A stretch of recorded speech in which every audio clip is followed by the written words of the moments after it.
The model that prevails in the world right now, the prevalent model in the media, in the field of psychology, wherever you look, is I'm going to call the outside in model of stress.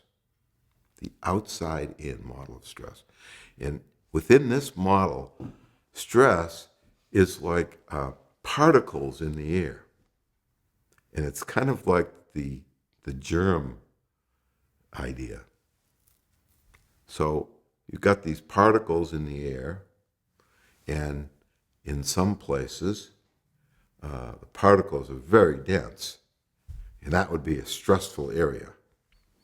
So in the diagram that you have in your CD or on your DVD, there's a picture of that model, and you'll notice there's a building there, and there's an office building. There's a lot of stress particles around that building. See, you go into that building, you're going to pick up stress the same way a person picks up a cold from germs. See, now on the left-hand side of the model is a mountain and two people climbing the mountain. You'll notice not very many stress particles there. So if you go there, you're not going to have as much stress.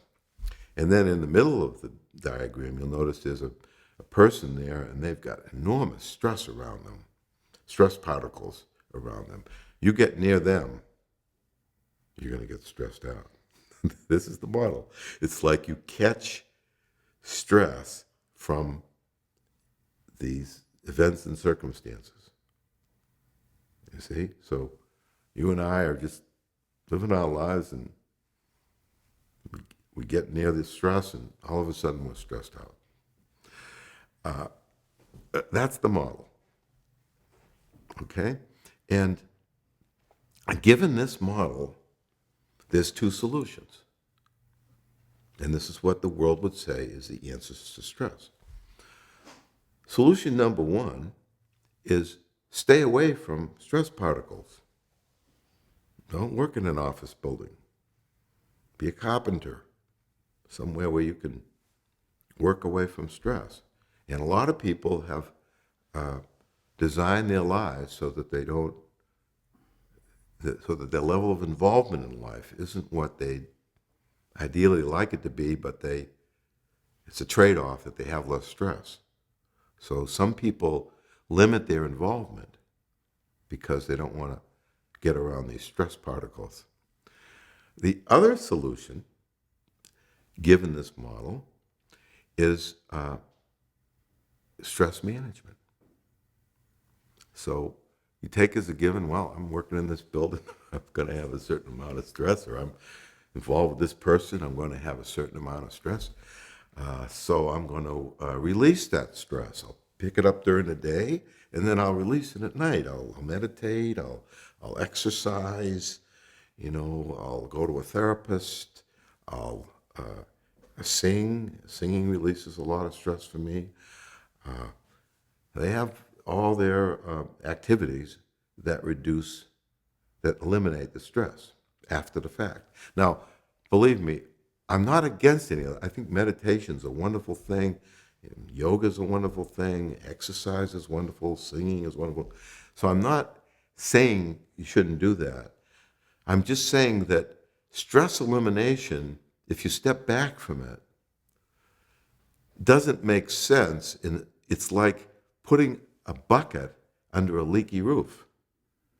Sure, it catches the water, but the water's coming down still. You've got to do something about the roof, or it would be like a steam valve in a heating system.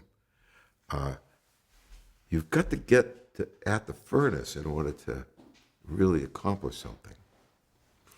So this is the outside-in model of stress, and this is generally the way the world sees it. And a nice example of it is if you take a stress test. They have these stress tests, and the stress test weights all the different events in life, like a divorce, and moving, and a new job, And you take a stress test and it tells you how much stress you should have.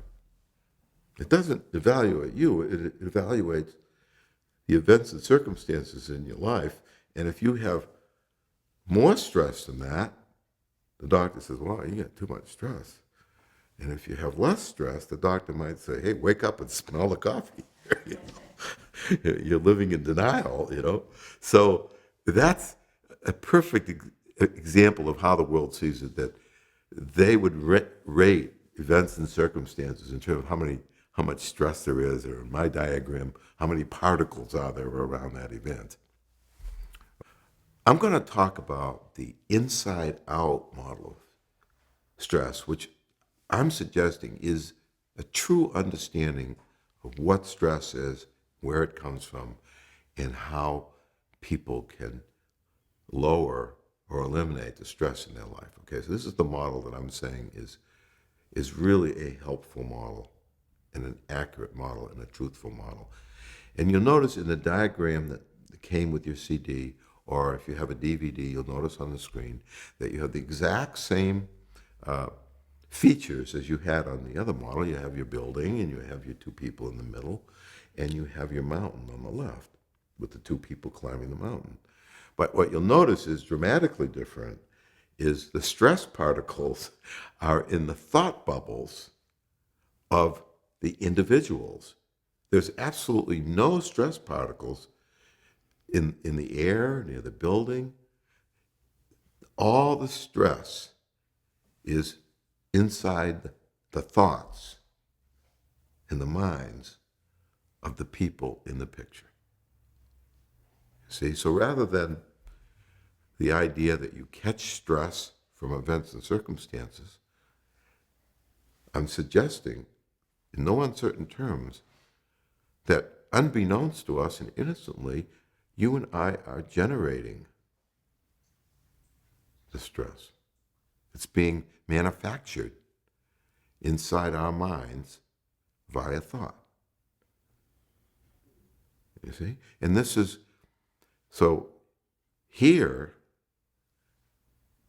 we don't have to avoid anything in our lives. We don't have to avoid our involvement in our lives. We don't have to release stress on a regular basis because we take it as a given. Given that we're generating it within our own minds, all we have to do is understand how that happens so that we're not generating it. It's not affecting us the way it is now. You see?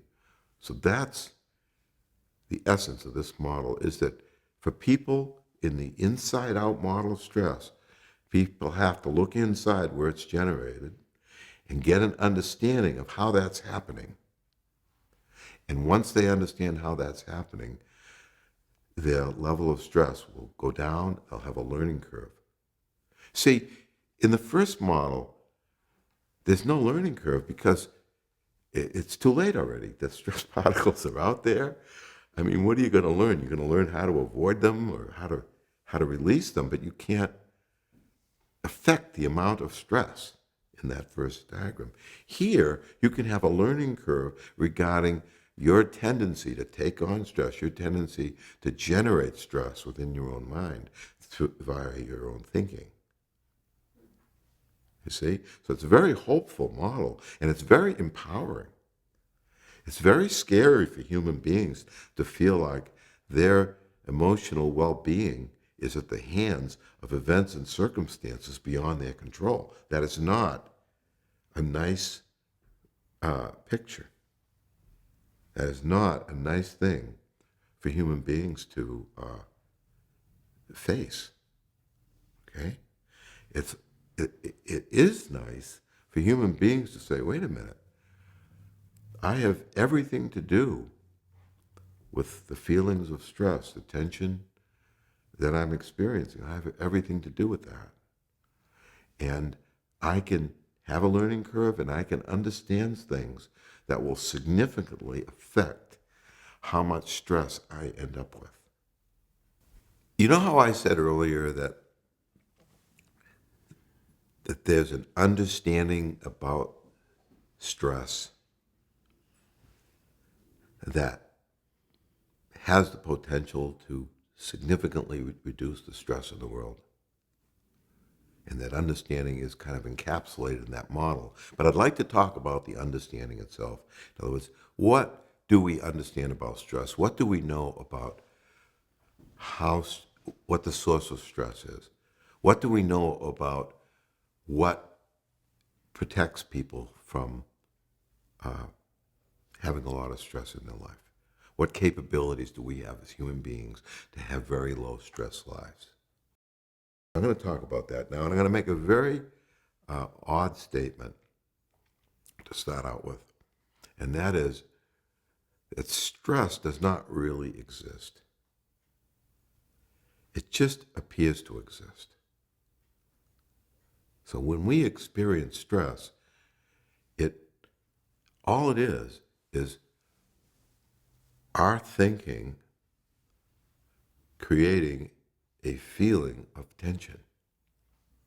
Okay? In a way, it's like I'm going like this. I was saying, gee, I got a little headache here. I wonder if it's genetic. Maybe it's something I ate earlier. I didn't get much sleep last night. Maybe that's it. Okay, that's essentially what stress is. It's inflicted by our own thinking because human beings, every thought they have is linked to a feeling. The feeling is like the shadow of the thought. They may not know what the thought is, but they'll know what the feeling is.